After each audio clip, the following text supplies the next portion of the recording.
You own the business, so why does your paycheck feel optional? Some months you're rich, some months you're on ramen and vibes. Consistency isn't about revenue, it's about structure. And so by the end of this episode, you'll know exactly how you should pay yourself, how much is realistic, and how to make it predictable without guessing or gut feelings.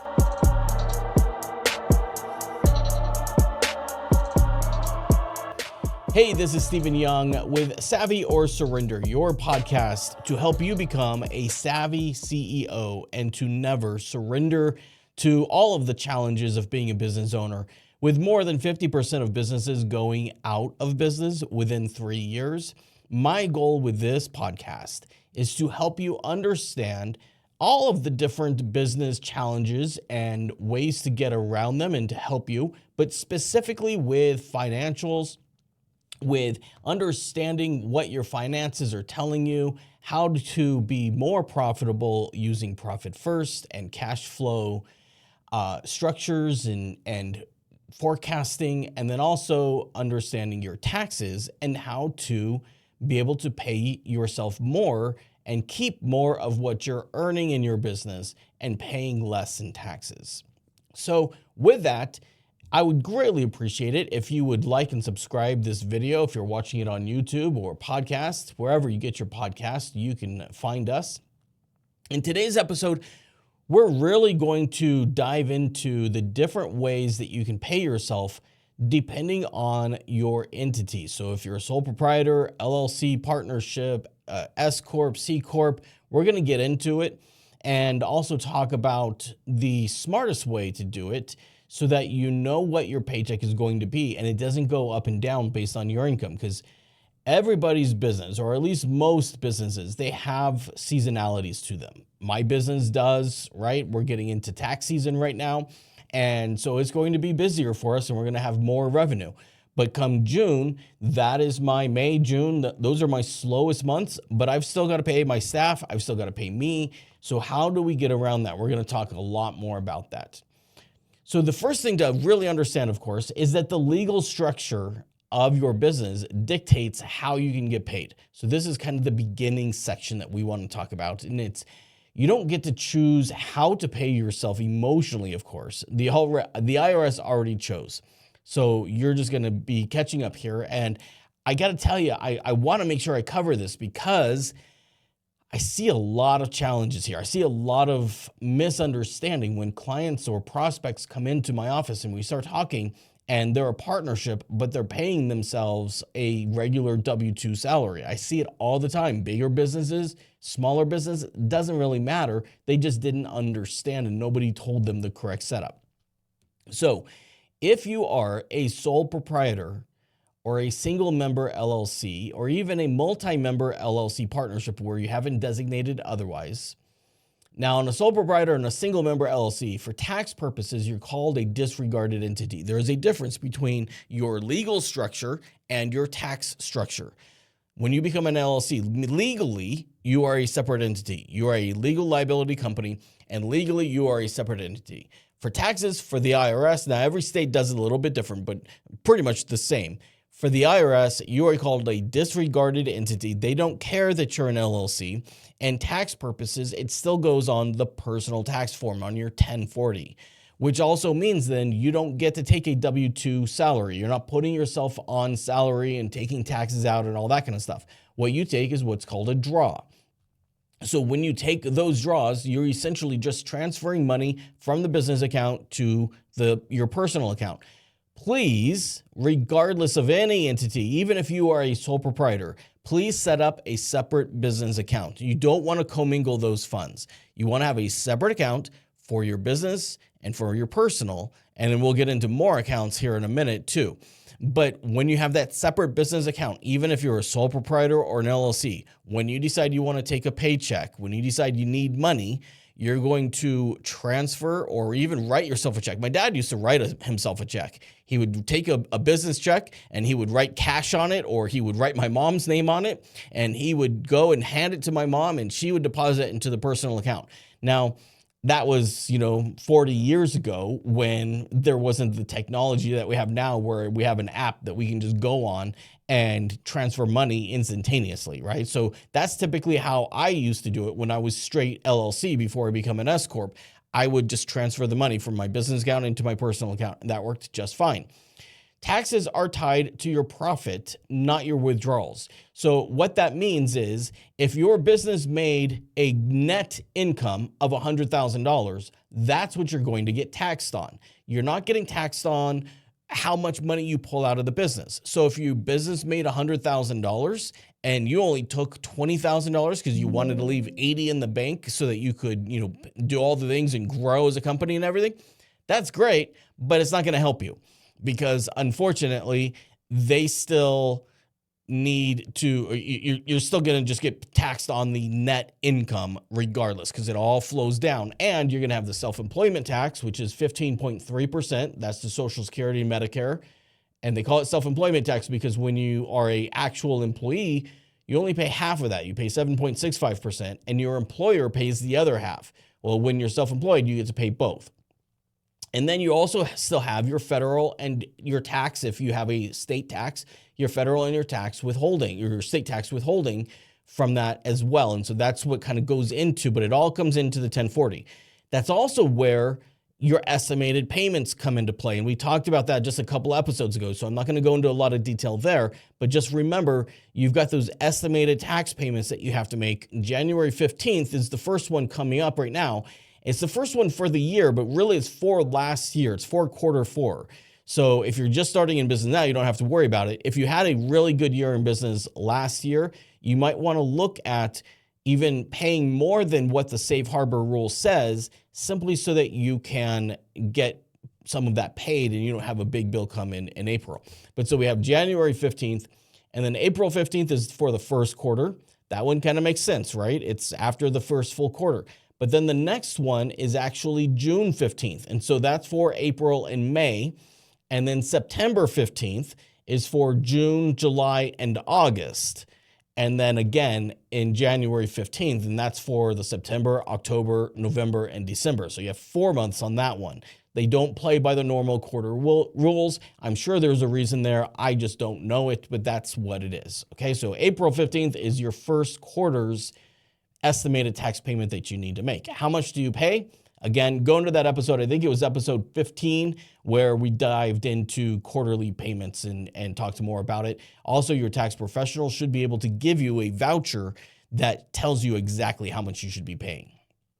Okay, so you want to try to pay yourself like you're on payroll whenever you legally can. You're not able to take a regular paycheck, right? But you can go and still pull that money out on a regular monthly basis. It just doesn't transfer exactly like payroll. So you want to make that predictable income, just not via a W-2, with Gusto or whatever salary or whatever a paycheck place you want to use. QuickBooks is a good one too. I don't normally suggest QuickBooks for a lot of things. I mean, I don't suggest it. You have to use them, I guess, basically, because there are others. There's FreshBooks and Xero and stuff, but QuickBooks is kind of the main one, right? Their payroll module actually is pretty good. I actually like the payroll module. Okay, so if you're a partnership or a multi-member LLC, still no W-2 salary. So unless you've elected to do otherwise, and it can get a little crazy here now in this one because you can have owner draws and guaranteed payments. So for example, I have a client who his partner is in Seattle, has a separate business, same type of business, but a separate one up there.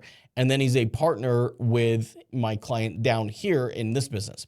So in the business in Idaho, my client who's the partner, he's 50% partner. Actually, I think he's 60% partner now. He has guaranteed payments because he's the one that's actually doing all of the work. Those guaranteed payments is still not salary. It's still just a guaranteed draw that he's able to take against the business, regardless of what the profit shows at the end of the year. So you just have to watch that. It's a whole tax return issue that we've got to watch. So the key here with partnerships is that the consistency of payments just requires some rules. And so when you follow those, you should be fine. But again, the key thing there is not W-2 most likely. it's still just going to be a draw that the partnerships will take, especially depending on what kind of partnership you have. But that's the majority of them, is you're just going to take that draw.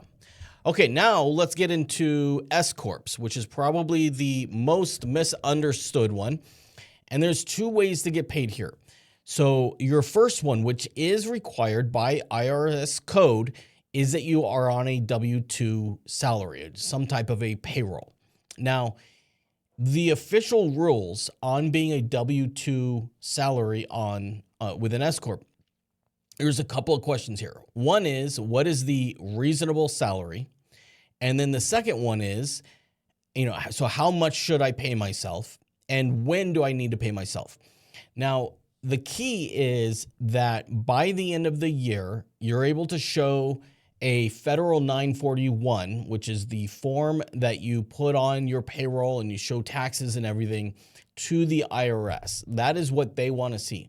You could, in theory, not take a salary for the entire year, and then at the end of December, go and report a Q4 salary of $50,000 and pay all the taxes on it at the end of the year, and submit that by January 31st. You have to have that federal 941 sent in to the IRS. So you could do that. It's not what I recommend, but it is possible, and I know there's a lot of people that do it that way. What I recommend is at least quarterly going and doing it this way. And so you could still take your draws. So every week you take $2,000, $4,000, whatever it is, and you just transfer it from the business account to the personal account. And then at the end of the quarter, you look at how much you determined that reasonable salary was. Let's just call it $48,000 to make it easy math. So $12,000 per quarter is going to be reported on your federal 941. You send that to the government, or you have your payroll program, send that off to the government. You pay your Social Security and your Medicare and your withholding and everything on that form. And so then you've taken a salary, even though you didn't really, you just kept taking the distributions. That's the other way. And then the final way is where you actually are on a payroll, and every 2 weeks, every month, every week, however often you get paid, you automatically have money go into, get direct deposited like a true paycheck would. You have your payroll company set it up where on the 5th of the month, you automatically have a set amount of money just transferred from your business account into your personal account. You get an actual paycheck. And then the payroll company every quarter, again, still sends off that federal 941 and everything's, but that's all been automatically taken care of. Then at the end of the year, by January 31st, actually of the next year, you will get a W-2 from your payroll company showing that you've taken the salary the whole year. That's the cleanest, most normal way for people that are used to having a paycheck. In addition to that, then you get the owner distributions. So that's separate from the W-2 salary. Now, why would we have both? Because with an S Corp, you're still the owner of it. And while we have a separate tax form, it's called the 1120S, and that is due on March 15th. We file that form, but it's an informational form only. There's usually no taxes. States do it a little bit differently. In Idaho, it's a $20 filing fee. In California, they have a minimum $800 state for S Corps. So it just depends on every state. But for the IRS, you don't pay anything with the business tax return. It all flows through. You get what's called a K1S, and that's essentially like the W-2, but from the business side of it now, and it flows through to your personal. You still pay taxes on the net income. You're paying taxes on the profit, not just simply on what you withdrew. So even if only you take the W-2 salary and you don't take any distributions, it doesn't matter. You're still going to get taxed on the net income for that business. So on the distributions, you don't pay Social Security and Medicare. You don't pay that 15.3%. So you save that amount of money because that's not a salary, it's a distribution as an owner. You may still have to pay withholding tax depending on your basis, and it gets a little more convoluted there. But let's just say for simple purposes, you still have to pay your withholding tax for federal and state if applicable for your distributions.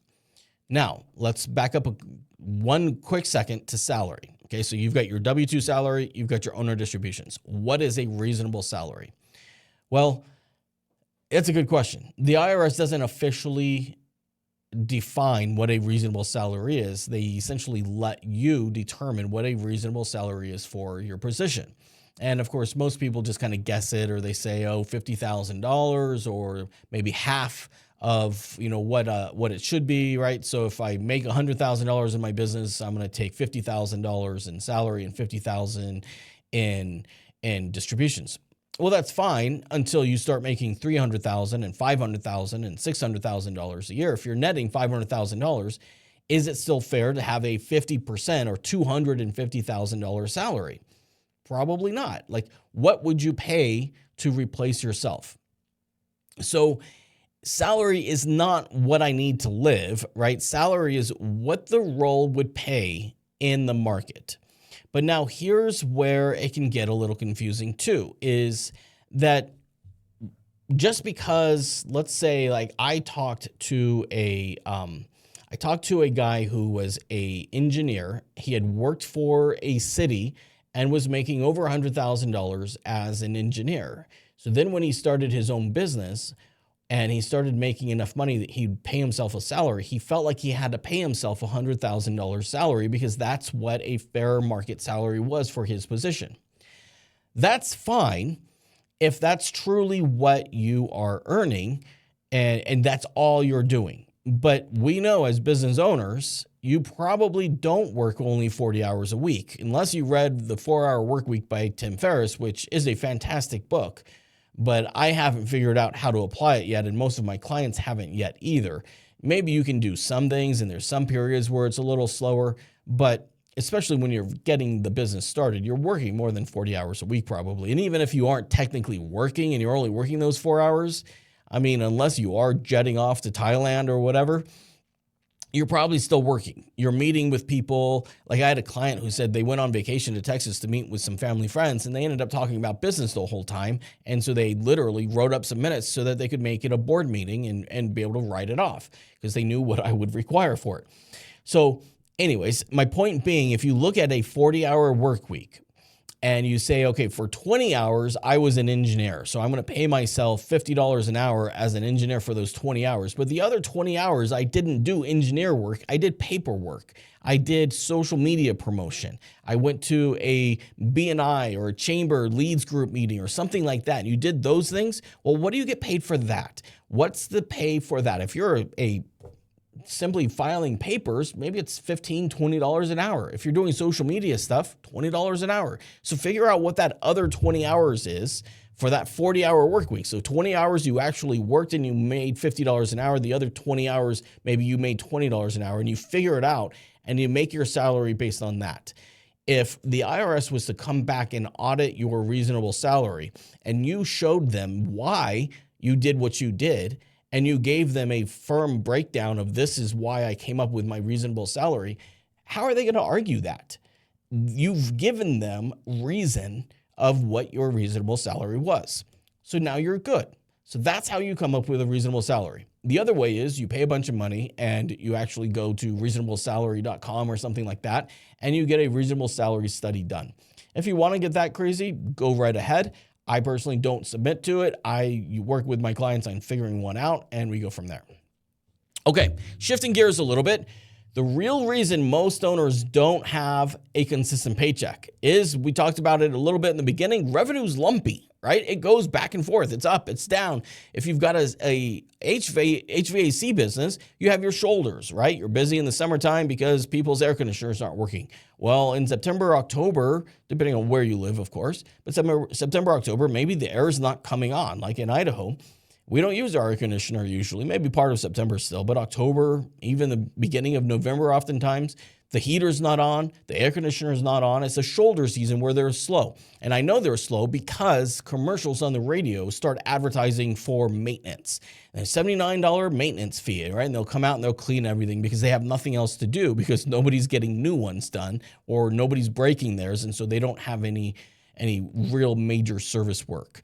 So Landscapers, same thing. Concrete guys, right? All kinds of the contractors, of course. And if you're a contractor, you know I'm preaching to the choir here. But same thing here for us. We're super busy right now, or we're going to start getting busy here in the next couple of weeks as the IRS opens up the e-filing and we can start filing taxes until April 15th. And then it slows down for a little while. And then all the extensions that we had starts getting busier again. September, October, we start getting busy again. So when our revenue is lumpy, how do we still manage to pay ourselves as owners when all those expenses come first, and making sure that you pay your staff first? Sometimes owners' pay is treated like leftovers, and that's not why you went into business. I'm guessing you didn't go into business to work more hours and get paid less than you could for somebody else. But sometimes, or a lot of times, it ends up being what's happened. Businesses run on hopes and overdraft protection are not going to last very long. So here's the hard truth. If owner pay isn't a line item, it's just a suggestion. And what does that mean? If you don't actually have it in your income statement somewhere, some way, somehow, then it's a afterthought. It's, oh, hey, I paid everybody else. I've paid my bills. What's left? Oh, great. I got a couple $1,000s. Cool, right? Because I better tell the wife that she's going to have to go to work or something because I didn't make enough money. That's not how you want to do it. You want to have a framework for paying yourself consistently, regardless of what kind of entity you have. So the first step there is separating your owner's pay from business cash. And the best way to do that is a separate bank account. Now, you've heard me talk about, or if this is the first podcast, welcome. You've heard me talk about Profit First, this book right here. So Profit First talks about how to have a different mindset and play by different rules, where it's not sales minus expenses equals profit, but sales minus profit equals expenses.